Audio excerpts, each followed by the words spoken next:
I want you to look at something right now. Think of some major goal you want, or maybe it's one you're already working on, and you have experienced a lot of setbacks, a lot of defeats. You've experienced a lot of disappointment. Maybe you've already given up, and maybe you just need a little fire, a little encouragement to get back in the game again. Here's what I want you to look at. There are winners, there are losers, and there are people who have not discovered how to win. And all they need is some coaching. All they need is some help and assistance, just a little support. All they need is some insight or a different strategy, a plan of action to make some adjustments that will open up the key to a whole new future for them, that will give them access to the unlimited power that they have within themselves. That's all that they need. So what I want you to do is think about something you want for you, that's real for you, that's important for you, that will give your life some special meaning and power. And I don't even want you to say, I can do that. I don't want you to assume that.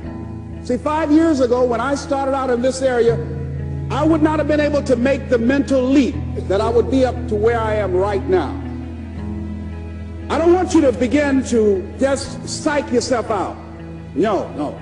I want you to be able to say something to yourself that will enable you to maintain a level of integrity with yourself. That when you say this, even when you face tremendous setbacks, it will be a benchmark to keep you in the game, to keep you moving forward and experimenting and readjusting your strategy and your plan of action, continuously looking for ways to win. So what is that something? When you got an idea you want to move on, you might not have the money, you might not have the education, you might not have the support or the resources you need. What is that something that can keep us going, that will enable us to act on our dream? What's one of those keys that will begin to help us to discover the secrets to our dream? Here's what I want you to repeat after me, please, with power and conviction. Say, it's possible.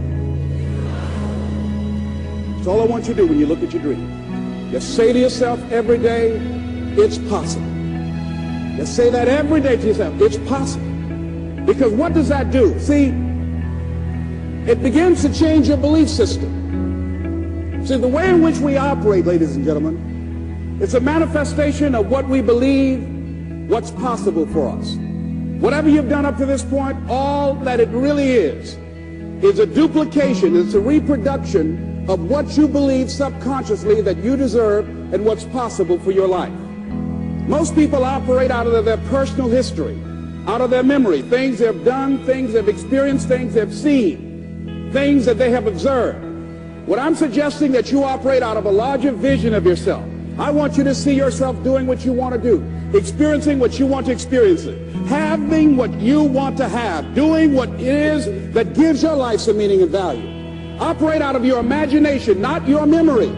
Because whenever you look at where you want to go, I'm wanting to warn you, you will have some conversation back here after you go through the data that you've experienced in life saying you can't do it.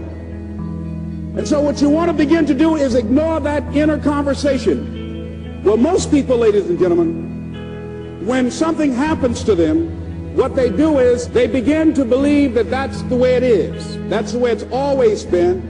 And they can't see the possibility of it being any different. Example.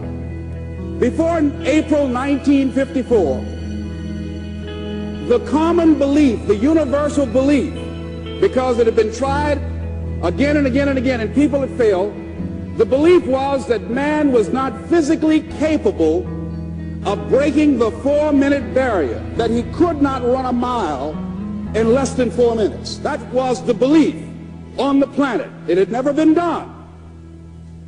But here's what happened, ladies and gentlemen. Roger Bannister came along, and he broke the 4-minute barrier. Now here's what's significant about that. Since that time, up to this day, over 20,000 people have done it, including high school kids. What changed? 20,000 people, what changed? Here's what happened when they got on the track. They knew it had been done. And because they knew it had been done, there was a new belief about this barrier. about this goal that was unreachable. And those 20,000 people got in a race believing, knowing in their heart that someone had done it, that it's possible that they could do it. And I'm saying that if you know anybody that had some goal, some dream, something they wanted to do, and they did it, then I'm saying that you know in your heart that if someone has done it, then you can do it. It's possible. And that if someone can make their dream become a reality, that it's possible that you can make your dream become reality. And so as you begin to look at where you want to go, beginning to embrace that, it's possible. I'm blessed and highly favored. I've got a lot going for me. I got some good stuff in me. And it's possible that I can bring my greatness out here in the universe. That I can do what I want to do. It's possible I can write my own book. I can have my own business. I can take the trip and travel around the world. It's possible. I can bounce back from adversity and reinvent my life. It's possible. Regardless of where I am, that things can get better for me. It's possible. I'm thinking about two men right here in Chicago who are fairly successful, similar background, educated. They worked for a corporation for many years, and they were among many people that were laid off. Two guys who were very good friends. One went out looking for a job for several weeks along with the other one, and they faced disappointment and rejection again and again and again. They couldn't find any work, which is the story of many people across this country. One guy stopped. He became discouraged. He stopped going. He stayed home looking at television, became very argumentative and toxic with his wife, drinking beer, getting on the phone, talking to his other negative, unemployed friends. And he just gave up. The other guy kept looking for a job everywhere he could go. Every time he could get an opportunity, kept asking people, networking, checking the newspapers every day. Kept going everywhere he could, trying to find a job. You have too much education. You're overqualified. You won't be here long enough. He kept going. He kept going.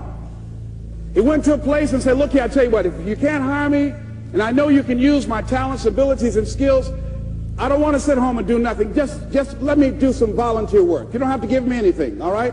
I just want to work. I want to be busy. Guy said, okay, it's on you now, but don't expect me to give you anything. It's okay.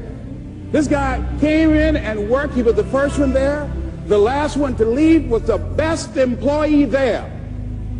About 4 weeks later, one of the top managers quit. They were looking for a replacement. Guess who they selected? This other guy. This guy who was volunteering his time. He got the job. What was the difference between the two men? Eyesight and mindsight. Eyesight is judging on what you see, judging according to appearances. But mindsight is how you interpret what you see. One guy said, it's not possible, it's over, I'm finished. I can't do it. I can't make it. He surrendered. I've faced rejection again and again. I'm not going anymore. There are no jobs out there. But this other guy, he felt that in spite of the no's and rejections, in spite of how bad the economy is, in spite of what the newspapers are saying, that it's possible that somebody somewhere will give me a job. He just kept going, thinking it was possible.